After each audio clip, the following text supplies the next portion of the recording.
Well, hello. This is a special video blog post because I put on a sport coat so that you'll take me more seriously. This is the third part. The first was introduction. Last time I talked about the mission related to the Sandbox concept, and this time I'm talking about the central ministry focus. Um, the central ministry focus is basically the single most important thing that someone should do daily in order to fulfill their mission. So let me read to you what my central ministry focus is based on my mission, which I showed last time. My central ministry focus is this: filling critical yet temporary positions in healthy organizations with a vision to grow and multiply their impact. That's the way that I feel that I can help the best. And each of those words kind of means something to me, so I'll explain them briefly. The first important word is the word critical. Critical, important word. Of course, I'm not insinuating that I myself somehow am very important, but the role that I am to fill as a missionary needs to be an important role.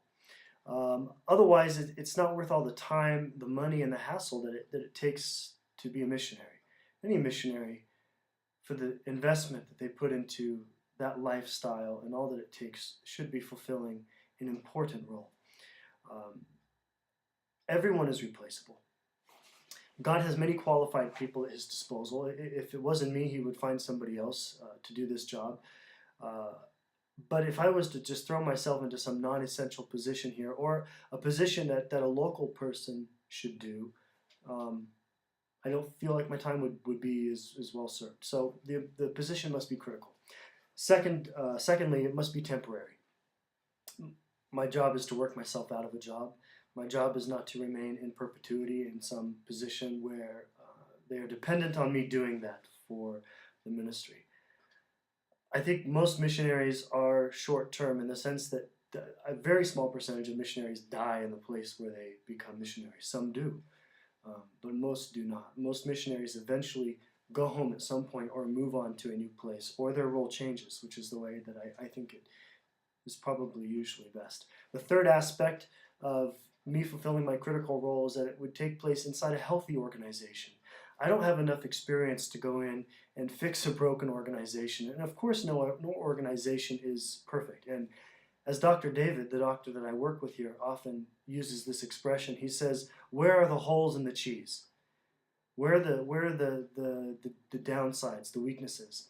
Our organization has weaknesses. Our organization has holes in the cheese. But overall, it's a healthy organization that hires healthy people, that makes a significant difference in trying to move forward with bigger visions and dreams. And that's the kind of organization that I'm proud to be a part of, and that I think I should be a part of in order for me to best serve. I can't go in and fix completely broken organizations. I don't know how to do that yet. Fourthly, my job is to grow and multiply the impact. It's not my job to necessarily start from scratch. The ministry here has a 10-year history, a very good reputation in the 4 communities that it serves. My role is to help, as part of a team, to take the organization to the next level. Now, I'm not saying that these 4 things are the standard for everybody, but for me personally, some people can go in and start from scratch. Some people can go in and fix a broken organization. Some people are not there to fill temporary roles, and some people might be there to fill more administrative type roles.